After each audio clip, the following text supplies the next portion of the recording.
as we get set to get underway here in point number 2.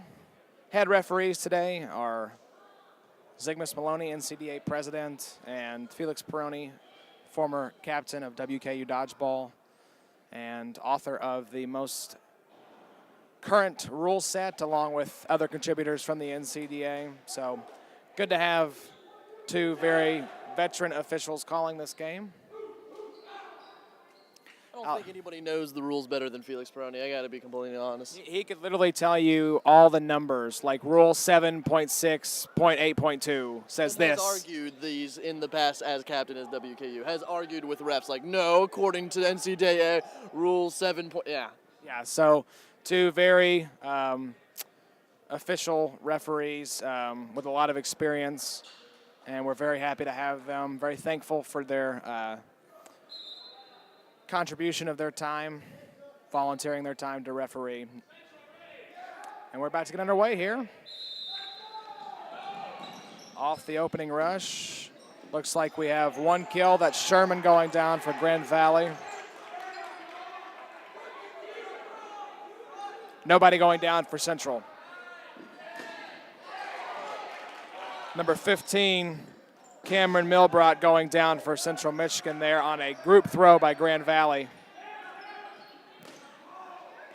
Alex, how are we looking on the other stream? Looking good, very nicely framed, 27 viewers. All right. We got 27 over here. Well, what do you know? Both pulled up. Hey, there you go. Well, we appreciate everyone tuning in. You never know, it might be different groups. Might be. Maybe it's an equal number of Central Michigan and Grand Valley fans. People that don't want to hear us talk. I think that's about an even number. So it looks like Wes Peters went out there while we were talking for Central Michigan, and I don't think any Grand Valley players are out. Maybe one. I think Sherman's still out for Grand Valley. You can see Grand Valley players, they're keeping a ball in their hand, but they keep constantly dropping them right as a catch is going, baiting out the throw at the blocker just to reset the clock, but it's actually causing them to get a hit.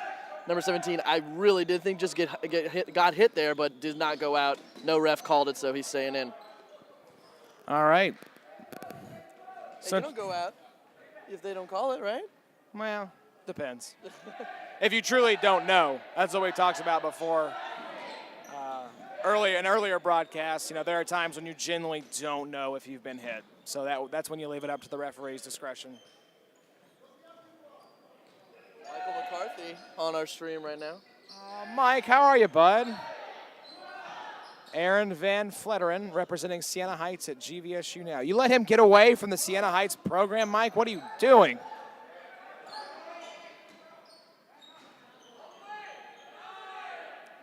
Alex, I see you have your blue glove on, ready to go do some EMT duties if needed. No, just playing with my glove, actually. We're going to leave it at that, ladies and gentlemen. Another slow, methodical point. Central Michigan obviously having to play this one very smart with the low number of points expected to be scored in this game. Central Michigan really, really needs to win this point. They cannot go down 2-0 in the first half to Grand Valley.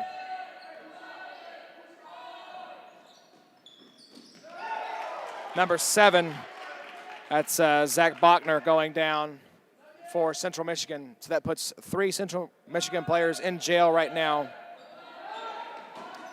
11:13 left on the clock. Trains them, then ships them off.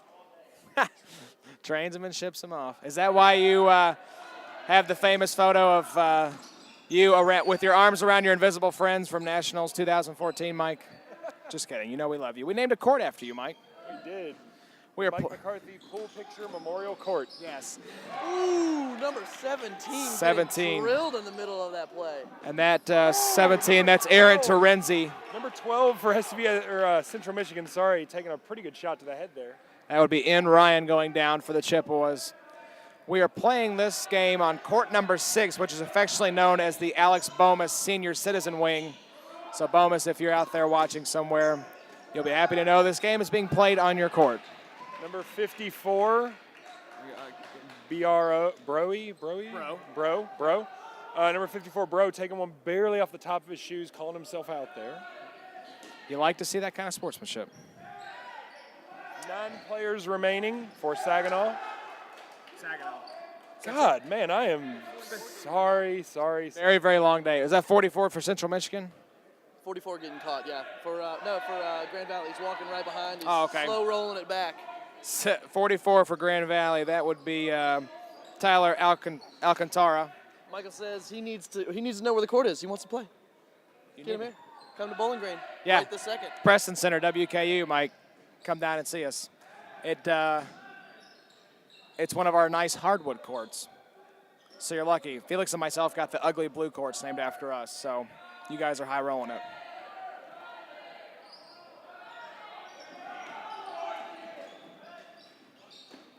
A great catch there by Willett, number 69. Yeah, brings back in number 27, Wes Peters. That's great ad there for the Chippewa. Still 11 players on the court for Grand Valley. 11-11 then. It is indeed. 11-11. 11-11, just under 9 minutes left in this half. Ooh, down hard. Yeah, just barely right in front of Fedek's feet there.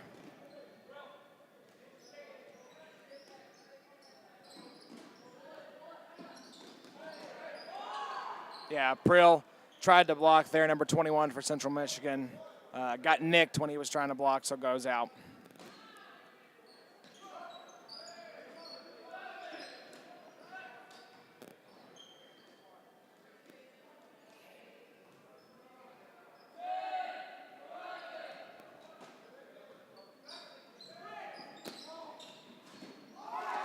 And this is an amazing catch there by Nordberg. He is doing work in this point.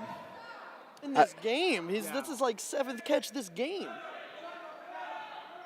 You think they would understand at this point, stop throwing at Nordberg. Well, you get a little cocky. I mean, when you're in the top 2 teams and you know how hard you can throw, you assume that, oh, nobody's going to be able to catch my ball. You're wrong. Yeah.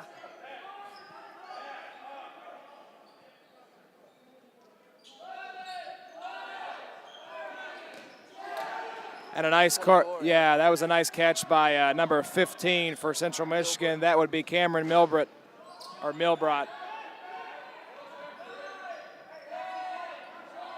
So it looks like we have 5 players out for CMU right now. And 34 Gardner calls himself out for Grand Valley. Did the splits just about, and the ball nicked him on the shorts, I believe.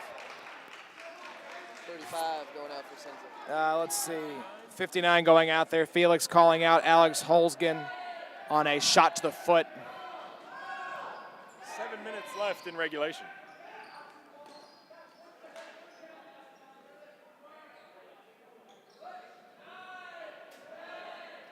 Central Michigan holding down that neutral zone right now, but Grand Valley with their patented push, pulling it back though. Central Michigan surging forward.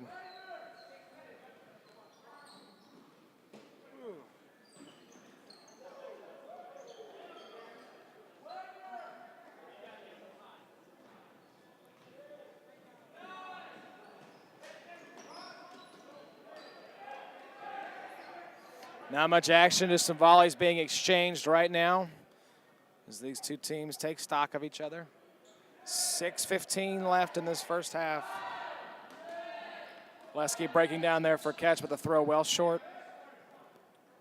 I mean, you can see it very easily. The fatigue is so obvious. Players that are dropping down to a knee or diving for a catch, taking a lot longer to get up. Anytime someone's standing still, they're leaning on their knees. Not nearly as many people sprinting as we've seen before. So both teams very, very, very tired. That's why I said it really is just a test of endurance. It might not necessarily be the most talented team, but the one that has saved itself and prepared for this moment. Self-preservation is the name of the game when you could potentially end up playing as many as 7 games. Yeah, and a shot. Okay, number 5. And number 5, DeYoung for Grand Valley, taking a shot to the legs, calling himself out. I believe 36 just got caught too, so no, their best catcher's gone. Yeah, Nordberg got caught there by number 10, Charles Hess for CMU. Great catch by him. And with just 5 minutes left, if Central Michigan plans to get a point out of this, they're going to have to start getting aggressive. They do have the man advantage right now, but time is definitely not on their side. Yeah, they've got to try to bait these Grand Valley players into some throws, some solo throws, see if they can get some catches. But as smart as Grand Valley is, you'd have to think that they're probably just going to throw low on solo throws to reset the shot clock.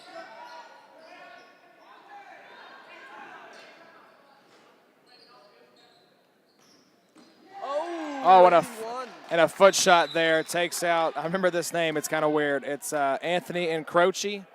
Jonathan Shaw and I were debating Incroci or Incroci. How's it spelled? Let's see. Let's see what you all think. 81, Anthony.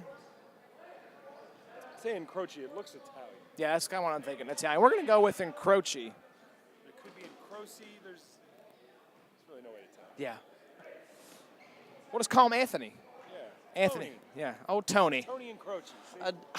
I don't know exactly what's going on. There's a ball in the middle now. I'm wondering if one popped and they just need to put a ball back in play, but they're resetting the entire point with a ball in the middle. No official word on that. We don't have a booth to talk to, so we're just kind of making guesses here. It looks like it's pronounced with a CH. Croci? Coach, whatever. Croci. Incroci. Thank you for clarifying that out there in listener That's land. not what I wanted.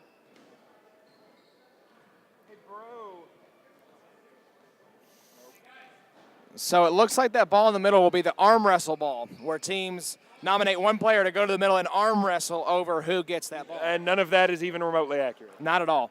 But wouldn't that be fun? I'm not exactly sure what the call was here. It was a timeout by Grand Valley. But the ball in the middle, was that just one that was out of bounds? I'm thinking, yeah, either out of bounds, maybe it may have popped.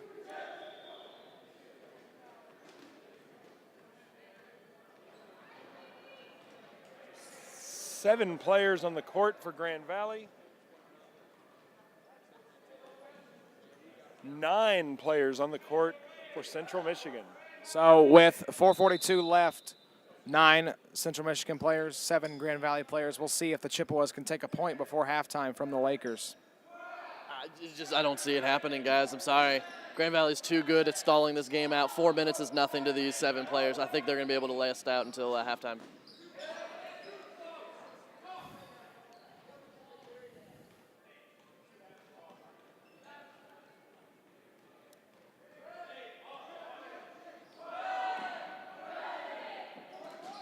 Their best bet right now is they need to get Grand Valley below 5, and they need to get that 10-second shot clock so they can get ball advantage. If they don't do that in the next 2 minutes, it's definitely going to be a 1-0 halftime score.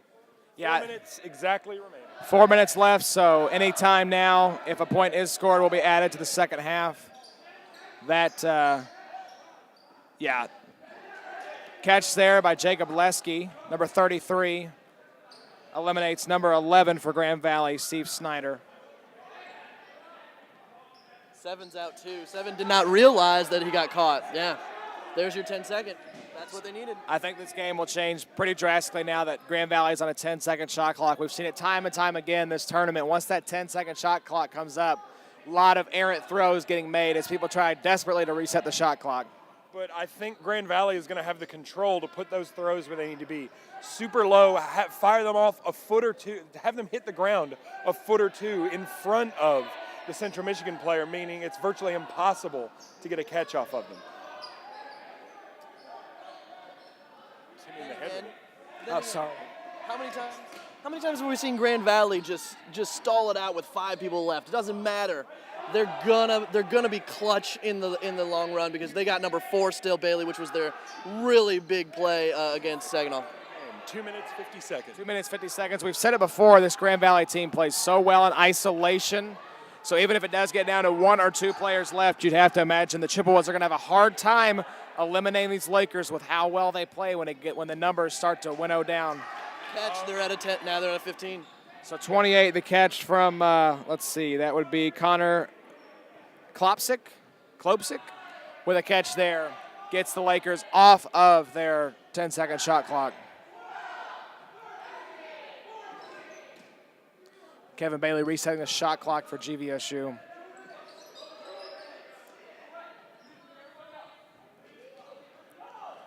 The Central Michigan sideline imploring Wes Peters to get his team up to the neutral zone to try to take this point before halftime. Not going to happen. There are 1:50 left in the first half. It does look like we are headed for a stalemate and the end of the first half.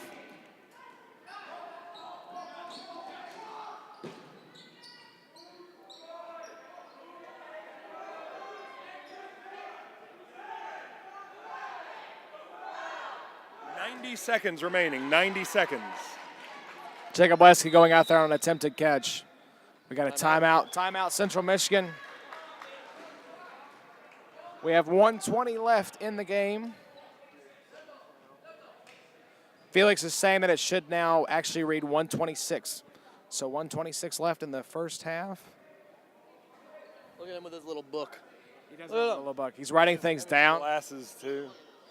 What a nerd. What a handsome nerd. So handsome. All right, well. Just enough time, I think, for a word from one of our sponsors, Ben Subcheck. I really don't want to do this. Come on, man. I'm tired. Just get ready for one of them. All the creative juices are just gone out of Ben You know, Subcheck's head. it's like, in basketball where they're like, they're up in the booth and they're like doing their own laundry up there because they're just like, we're at day number 134 in the basketball season. And they're all just like, they got fans going there in T-shirts. They're sweaty shirts. Oh, this has been our lives up here on the second row. Trying to do commentary on games and just horking down chicken really quick because we didn't have time to eat lunch. Just go down there and do a vacuum cleaner on about 8 chicken tenders. Oh my gosh, it's so nice. So delicious. Today's lunch brought to us by Allie. Thank you, Allie, my lovely wife, for bringing us Zaxby's. Sponsoring my belly. Yes, sponsoring the lunch. You still owe me for that lunch, by the way. I was hoping you'd forget. Here we go. 126 left in this first half. Chippewas really need to make some miracle play to try to steal a point. At the same time, though, you don't want to go crazy and give up a point to Grand Valley. So my guess is here, if we get under a minute, both teams will kind of tuck in and wait till halftime. See, I disagree. I think if we get under a minute, which is right now, we're just now at 1 minute, I think we're going to see the Chippewas give a really, really hard attack because they've got really nothing to lose. And I don't think the whole team's going to rush up. But I would imagine the second they get a ball, someone's going to go up, make a hard throw, as we can see here with Bro. And number 4. That's Hadwin. The problem is, Another dodge by Bro. Catch by Hadwin. Nice catch. Great catch by Hadwin. Those are so difficult. 37 seconds remaining. So, again, I don't think it's going to happen, but that was the intensity I was waiting to see. Problem. Amazing throw, a couple of great dodges. The problem is Grand Valley has total ball control right now. I think Central Michigan has 2 balls and a catch there by 62, Paul Hillenbrand.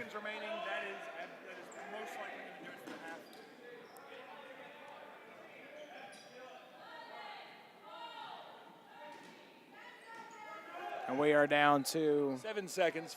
6, 5, 4, 3, 2, 1, and that's it. Bro with a last-second catch, though. So we go into halftime with Grand Valley leading 1-0. We will be back.